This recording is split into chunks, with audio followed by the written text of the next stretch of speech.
Hello, you wonderful people, and welcome to another episode of Super-Fanta-Fi. This being a show where we talk about TV shows of the supernatural, fantasy, and or science fictional genre. For today's episode, I'm going to talk about the latest episode of Roswell, New Mexico. A lot of really interesting things went down in this episode, so let's break it down.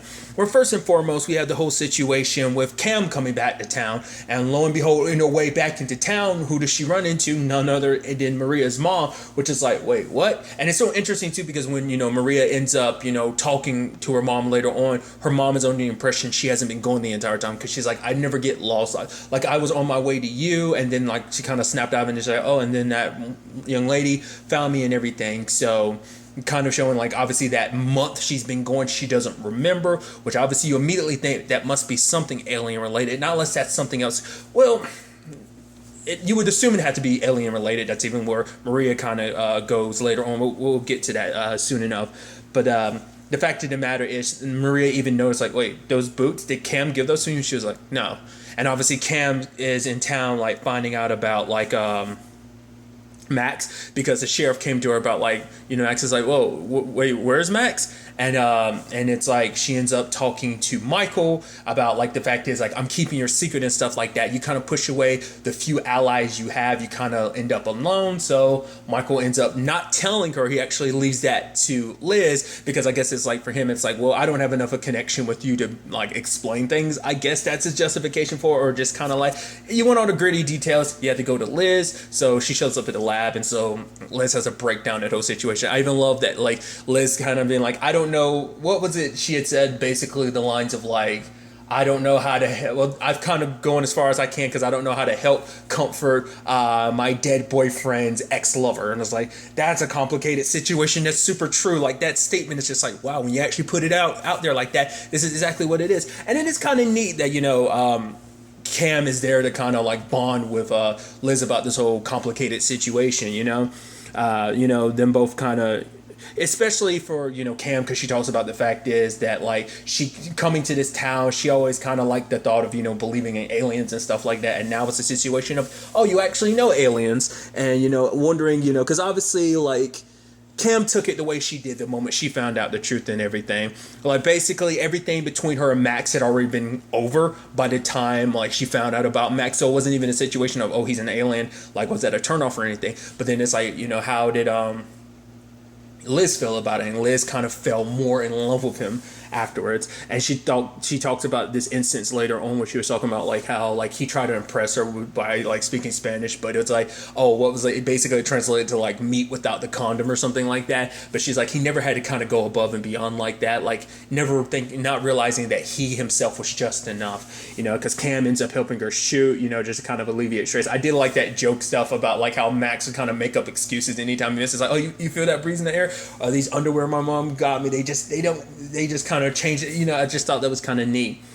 But obviously for Liz, this situation hits her harder because it's like she wishes Max had came to her before he went resurrecting Rosa. It's like it's this complicated thing of like, yeah, you got your sister back, but now it's like Max is dead, but it's like, would you have preferred if Rosa had stayed dead and Max was still alive? Like and I think that's the struggle in itself. It's like, how do you choose between the two people you love most in this world? Like how do you well, two or three, because obviously she loves her dad like crazy too. Well, and Maria as well, so it's like, but these are two people that are very important to you, and it's like, how can you choose between them?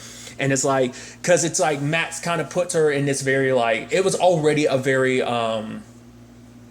unfair position to be in general, because it's like she's like, at least he should have asked me. And Cam, it's like, if he had asked you, would you have stopped him from doing this, because it would have meant getting your sister back? Like, would you have stopped him? But but for like I said, for Liz, it's still that thing of it's an impossible situation to be in, and I wouldn't want to be in that circumstance, having to choose between these people you care about like that, so that was kind of a very interesting development. It was also interesting finding out, like, Cam hadn't been drinking the entire time, but she knew, like, oh, Liz needed to kind of get some of, like, her grievances out, kind of work through all this, because she was keeping it bottled up, because she didn't really have anyone else she could really, really talk to about this whole Max situation, so it's kind of nice to kind of be able to open up with someone else. So I'm curious to see if Cam ends up staying in town. Because we still haven't fully gotten an update about the whole Charlie situation. Like, obviously, she references, like, the fact is that Liz is all, like Liz's smarts and stuff like that reminds her of her sister Charlie. Like, because my sister was talking about what was it, genomes and stuff like that, I think is what she was saying. So being around Liz kind of reminds her a little bit of her sister, but I'm curious to find out, like, is there more to that situation of, like, you've been gone for a while, like, what happened to the whole situation? Because obviously you moved there to get closer to your sister, to be close to her, but it's like, is there anything, are you actually back in town for other reasons that correlates to your sister's situation? Or I'm curious to see, in the grand scheme of things.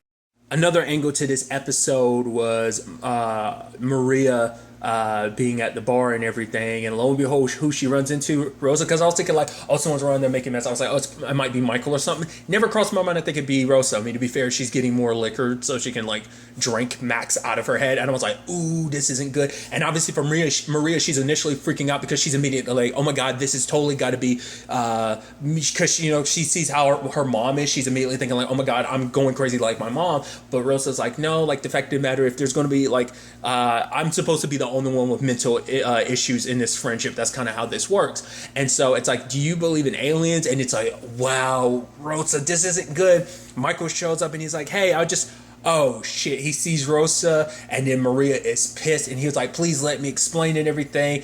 Which obviously later on she gets pissed at Liz about the whole situation, because it's like, you knew the entire time and you lied to me, because now she realizes that her mom isn't crazy, that all this is going down.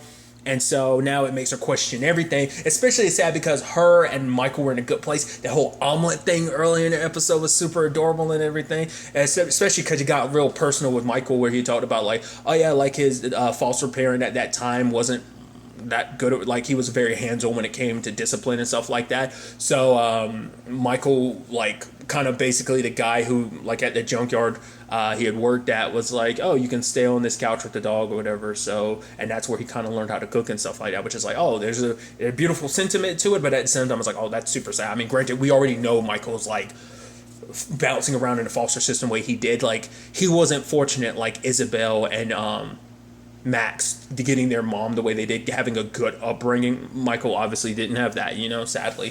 So, but despite all that, like, Maria's pissed because, like, Liz has been lying to her. It's like, she's one of the few other people in town that was grieving Rosa's death, like, even still visiting her, kind of praying to her spirit and stuff like that. And now it's like, oh, she was not too far away watching Netflix and stuff like that. So it kind of puts a damper on not only Liz's longtime friendship with Maria, but also now Maria and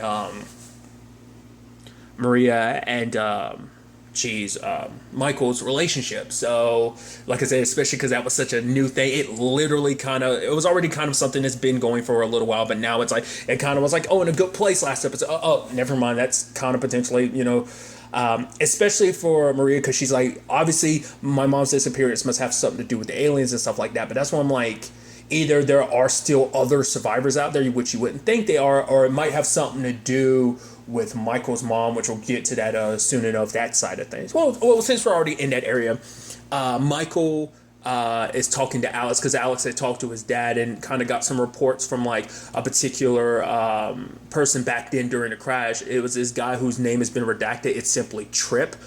Basically, because also one of the people there was, wasn't it Kyle's grandfather? He was the dude, like Hector, that ended up getting it's sad too, because, like, obviously Michael's mom came out not wanting peace, not wanting issues, wanted peace, and she just came down to touch the ground and everything. But then there was another who came over and started burning everyone. So he's the one kind of initiated things, and then the moment she turns around, he's gone. Because part of me was wondering, was that supposed to be, like, Noah? Because it couldn't have been Noah because of the fire and everything, and that couldn't have been her abilities, because her abilities aren't like that. So it's like, he had to be like the pyromancer of the group or whatever. So it's like, you started shit, and then you kind of put us on as targets. Like, who knows how things would have played out differently if it wasn't for that particular alien. So that's why I kind of get, not less, that's the fact is they went out of their way to hide that person's face, must mean, like, they have to be around and kicking present day for that to be not an issue. That's what I'm kind of we'll have to see. But Trip, it seemed at one point in time like, oh, he was going to help Michael's mom, because it's like, oh, you're wounded and everything. I'm not here to hurt you. Put down the gun. And it's like, oh, and he grabs her, and it's like he was playing her, and it's like, oh, that glowing stuff back there got to be weapons. But it's not until she got away did he realize, like, oh, those are children. Like, he's like, no matter what the species, he can recognize a mother fighting tooth and nail to protect their child. But at the end of the report, he's like, I failed to wipe them out. I won't make that mistake again. So it's like, even knowing that circumstances, he was still all about it. Now, not unless my immediate thought was like, oh, Trip actually becomes an ally, that he kind of, like, he said that. I was kind of, part of my brain thinks like, that was BS, like, to feed into the report. So, like, if he seemed sympathetic, it kind of get him looked at a certain way. So maybe that was his way of kind of, like, keeping hidden the fact is that he was a sympathizer type of situation. Maybe not. Or maybe he was just a pure hateful person and just like, God, like, you know. I'm curious to see, to kind of dive into that, considering it's like, oh, you're, like, hiding this person's identity. Like, it must be, like, a big reveal or something, since he's just simply known as Trip. But it's not only... Michael's mom that got away, also some other lady did too. She has kind of like a canary cry type of situation going on. And obviously Michael was like, do you think that could have been Max and Isabel's mom? And it's like, well, there's no reports about her when Michael's mom was captured, so it might be that she died. But obviously they look at a report, and they look at a newsletter thing, and it shows like 2 days before Michael's mom was captured, like, she was just kind of living her life in Roswell. She was at like, what was it kind of, because for him it's like you were being hunted and hated, and then like you were kind of loved, and then you went to getting locked up again like 2 days later. Why, like, what happened in that year time period that changed so drastically from, oh, you had to be hidden, but you were kind of out in the forefront, like you were probably like well loved around town, apparently, just by the newsletter, and then 2 days later you were captured, and just, it was kind of, that's like, there's a mystery there to kind of figure things out. But we see at the end though, like, they come across some dude, which CW connection wise is interesting, because that actor, he was in a show called Necessary Roughness with Makad Brooks, who plays Jimmy on Supergirl. So the CW connection there, like, I'm pulling strings there, like 6 degrees type of thing. But it's interesting to me. But because Michael was like, but if that's the case, you were just living some normal life. Like, why did you keep us hidden for the next? Why were we hidden for the next 50 years? Why in that year did you never come get us? Like, would it have been like, it could have been a situation, but it's like you were living a normal life, so you must have felt safe enough that you were able to. But not unless it's like the dude that helps them hid her children for her. It could have been like Max, Isabel, and Michael might have been hidden by that dude, and she never wanted to know where they were, because it's like, if anything ever happens to me, they might be in danger. That's an immediate thought. But obviously, like, who this guy is, like, obviously, like, is he still around, or maybe his descendants are around that know the truth about this? Part of me was thinking in the back of my mind, I'm like, you don't think that's like Maria's grandfather, do you? I mean, we're starting getting into that generational thing of like so much connected history, and I'm like, well, Maria's mom knows so much about aliens, and that's why I'm like, that has to be Maria's mom's dad, right? Could be. That's my initial thought. So like, there might be a lot of connections in that regard. So like, Maria's family probably has a longer history with Max, Isabel, and with aliens, and everything. So that's my immediate thought on that front.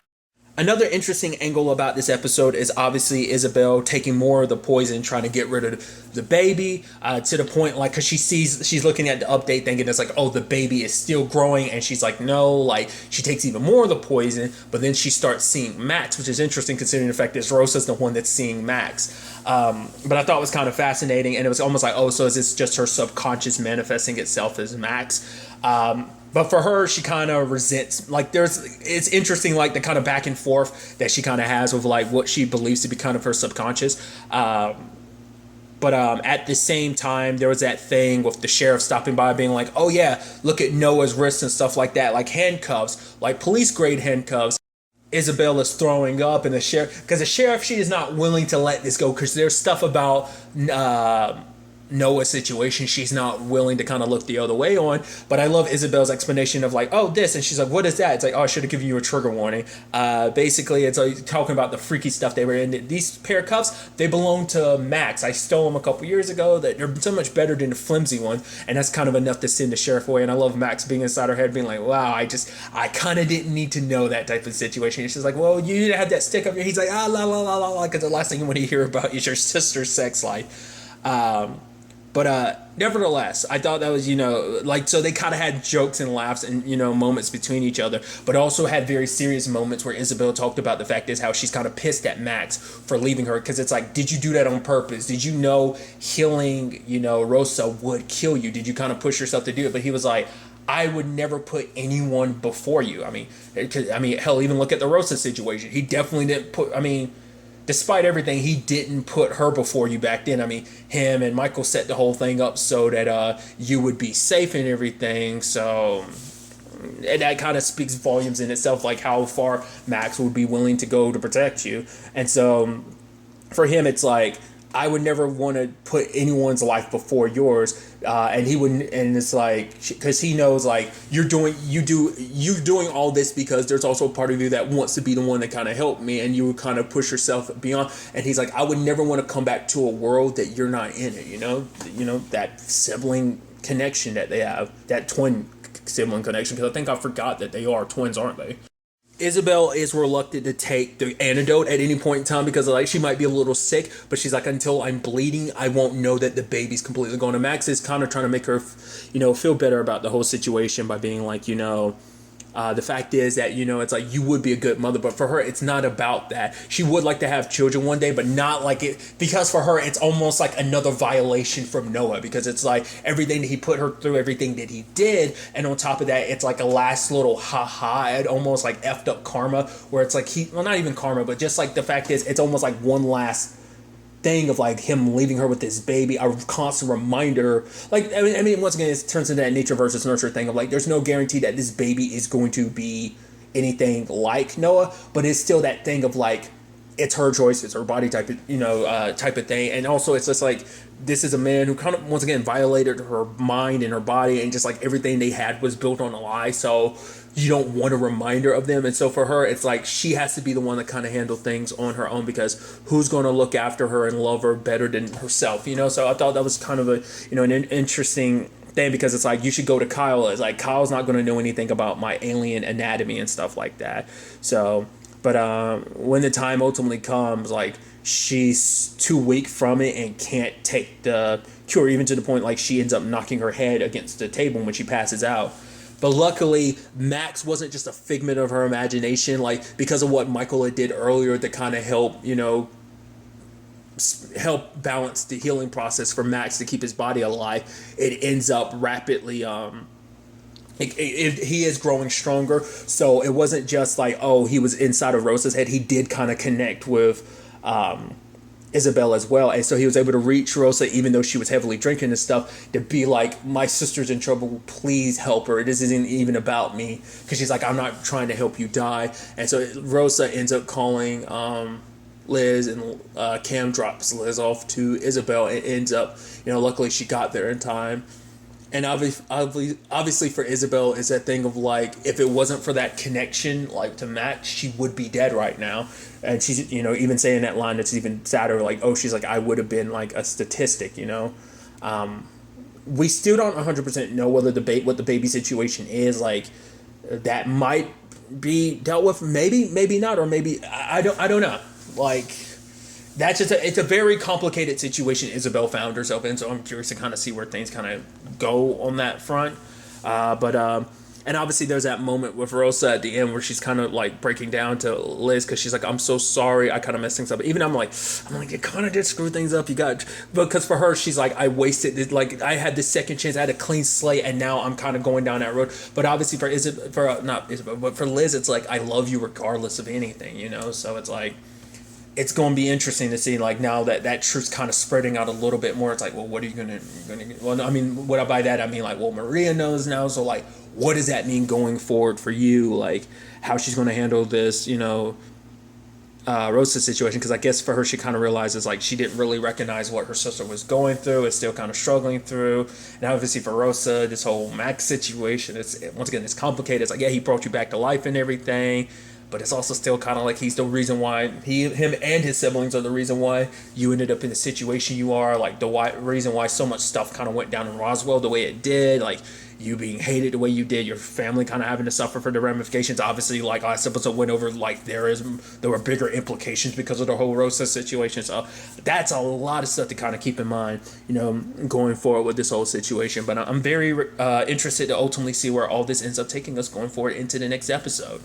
But really, that's all I want to talk about. So the next time we meet, be happy, be safe, live life to the fullest, and enjoy it. Good day and goodbye.